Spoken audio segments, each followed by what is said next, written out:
Bismillahirrahmanirrahim. Assalamualaikum warahmatullahi wabarakatuh. Kali ini kita mulai melanjutkan kembali ya tentang kajian jiwa ya, part yang keempat. Sebelumnya kita buka dulu. Subhanallah bihamdi adada khalqi wa ridon nafsihi wa jina'at arsi wa midada kalimatihi asyhadu alla ilaha illallah wahdahu la syarikalah lahul mulku walahul hamdu yuhyi wa yumitu ala kulli syai'in qadir wa asyhadu anna muhammadan abduhu wa rasuluhu la nabiyya ba'da. Allahumma sholli ala sayyidina Muhammad wa ala ali sayyidina Muhammad. Ketika Allah Subhanahu wa taala berbicara tentang jiwa diabadikan dalam surat Asy-Syam ya. Surat Asy-Syam itu surat ke-91. Kita bisa lihat di sana. Bismillahirrahmanirrahim. Ayat ke-7 ya. Itu ayat ke-7 sampai dengan ayat 10. Wa nafsi wa ma sawaha wa nafsi wa ma sawaha fa almaha fujuraha wa taqwaha qad aflaha man zakkaha wa qad khaba man dassaha. Wa nafsi, demi jiwa dan penyempurnaan. Jadi Allah bersumpah demi jiwa dan penyempurnaan. Dia memberi ilham kepada jiwa itu jalan kejahatan dan jalan ketakwaannya. Sesungguhnya beruntunglah orang yang mensucikan jiwa, sesungguhnya merugilah orang yang mengotori jiwa. Jadi ada garansi di sini, ya. Ketika Allah bersumpah demi jiwa serta penyempurnaannya, lalu diberikan ilham oleh Allah, ya, ilham kejahatan sekaligus ilham ketakwaan. Jadi kalau kita perhatikan dengan tegas, maka Allah Subhanahu wa taala menjelaskan bahwa jiwa mengalami penyempurnaan. Jadi ada proses penyempurnaan. Jiwa hadir pertama kali dalam kondisi lemah, ya, jauh dari sempurna. Setelah melewati proses kehidupan, pengalaman yang terjadi, pembelajaran dari hari ke hari, tahun sampai dia dewasa, maka jiwa akan menjadi sempurna pada usia dewasanya. Dalam proses penyempurnaan itu, kalau kita amati ya, jiwa bisa mengarah kepada kebaikan, ya, jadi arahnya positif, atau sebaliknya, jiwa bisa mengalami penurunan atau keburukan, arahnya negatif. Jadi dia bisa ke arah positif dan bisa ke arah negatif.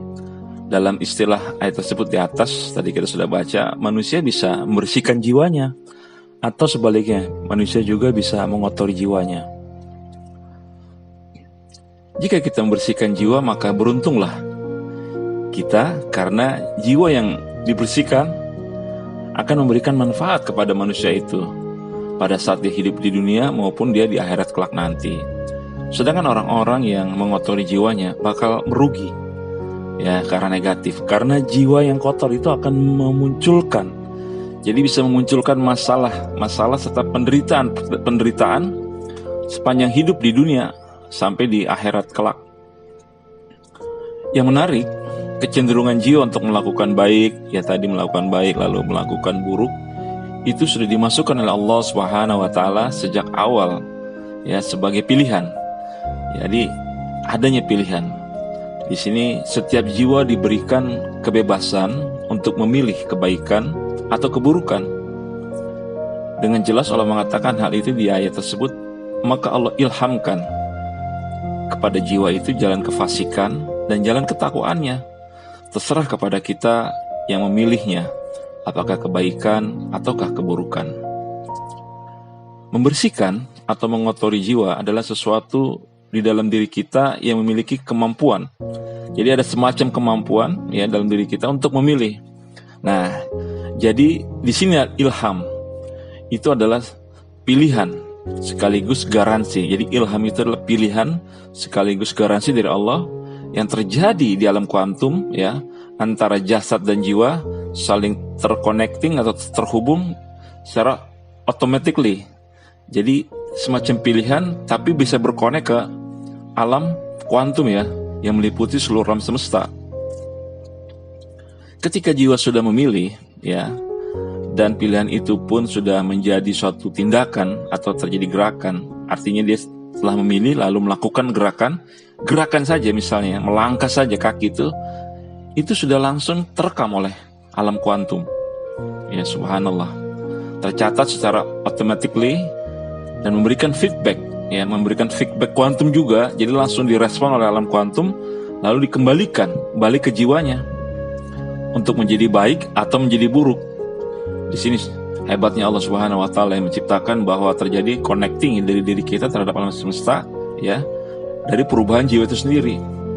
Hal ini bisa kita rasakan ketika kita melakukan perbuatan baik. Misalnya ya, kita melakukan perbuatan baik, maka kita akan terus termotivasi untuk terus-menerus melakukan perbuatan baik tadi. Tapi sebaliknya, ketika kita melakukan perbuatan dosa, maka kita akan terus cenderung, ya, akan terus-menerus cenderung melakukan perbuatan dosa tadi. Nah, ini yang menjadi ilham ya. Jadi ada dua kutub positif ya. Kalau kita berbuat baik, cenderung berbuat baik. Ketika kita berbuat dosa, maka akan cenderung berbuat dosa. Ya.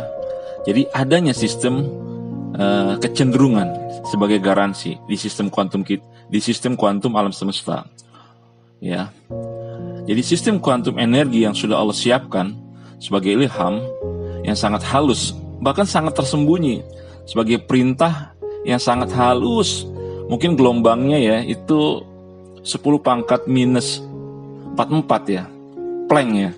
Jadi penyusunan alam semesta sangat halus karena diilhamkan ya. Jadi penyusunan alam semesta itu 10 pangkat minus 44. Nah seperti itulah intuisi gelombang ilham ya, seperti lebah yang Allah ilhamkan untuk terbang dari tempat yang baik ke tempat yang baik, yaitu dari bunga yang satu ke bunga yang satu untuk mencari nektar ya, mencari harum daripada bunga itu. Dan lebah juga diilhamkan oleh Allah untuk membangun sarangnya ya. Jadi proses membangun sarang lebah itu berupa suatu ilham, suatu intuisi sistem geometrik ya, yang sangat akurat ya, yang bisa membangun bentuk heksagon ya. Ya, jadi heksagon itu ada dalam kepala lebah, ya, bisa membangun dari arah mana saja lebah itu bisa membangun dengan temannya atau koloninya, tapi terbentuk heksagon di pusat yang sudah seperti di emal ya, seperti ada diplot dalam sistem komputernya di otaknya. Seperti ada gelombang, seperti ada program matematika di kepala lebah. Subhanallah. Nah, inilah ilham. Ketika kita masih anak-anak, seorang manusia memiliki jiwa yang sangat bersih ya.